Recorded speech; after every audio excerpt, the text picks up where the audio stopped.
Ok.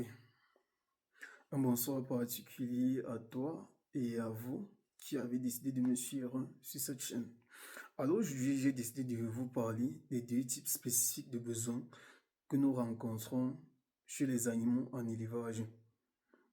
Le premier type de besoin, c'est ce qu'on appelle les besoins d'entretien. C'est quoi les besoins d'entretien? Les besoins d'entretien ici sont l'ensemble de ces besoins-là qui vont permettre à votre animal d'élevage de survivre dans un premier temps. C'est ça qu'on appelle les besoins d'entretien. Donc, lorsque les besoins d'entretien sont satisfaits chez un animal, je prends l'exemple du porc.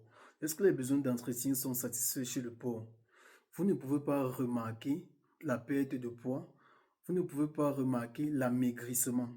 Parce que si ces besoins-là ne sont pas satisfaits, vous allez directement le constater, même sur le physique de votre animal. Vous allez constater que votre animal n'est pas assez vif, il n'est pas assez, je vais dire ça comment, votre animal n'est pas assez, je vais dire ça comment, le mot m'échappe, quand il n'a pas assez d'énergie, vous allez constater qu'il est très calme, il ne s'agite pas beaucoup, il est très posé. Parce que les besoins d'entretien à la base ne sont pas satisfaits. Lorsque ces besoins-là sont satisfaits, vous allez constater que l'animal a un certain niveau d'énergie. L'animal n'a pas un problème d'entretien. Oh non, c'est pas le terme qu'il faut.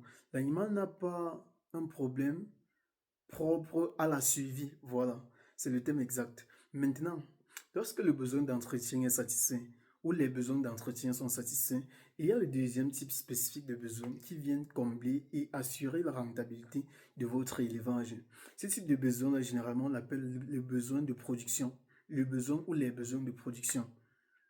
Donc, pour pouvoir satisfaire le besoin de production, il faut au préalable que dans vos différentes formulations, l'animal puisse trouver son compte pour pouvoir d'abord satisfaire les besoins d'entretien. Je vais prendre l'exemple des truies. Lorsqu'on veut provoquer le retour de chaleur chez certaines truies, généralement il arrive qu'on essaye de faire une suralimentation, juste pour se rassurer que les besoins d'entretien et de production sont satisfaits à 100%.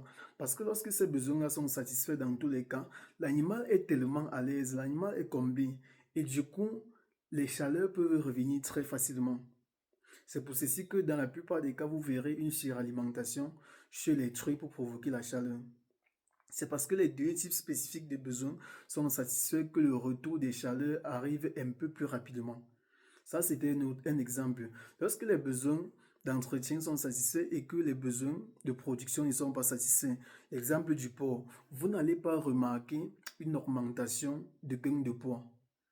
Si les besoins d'entretien uniquement sont satisfaits, vous allez constater que votre animal ne grandit pas. Mais il ne meurt pas, il ne maigrit pas. Il survit. Donc, il est là, il stagne. Il ne grossit pas, il ne maigrit pas parce que les besoins d'entretien sont satisfaits. Ça lui permet juste de survivre, ça ne lui permet pas de grandir.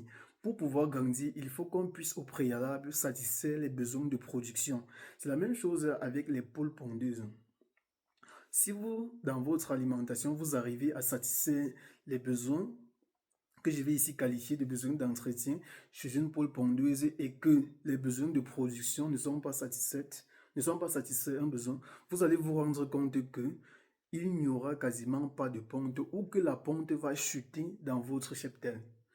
Donc, pour assurer la pérennité et la rentabilité de ton élevage, toi qui me suis en cet instant, rassure-toi toujours que dans les formulations alimentaires que tu vas faire, tu puisses toujours satisfaire ces deux types spécifiques de besoins d'entretien et de production pour pouvoir tirer un maximum de gains sur cette activité qui nous passionne tous.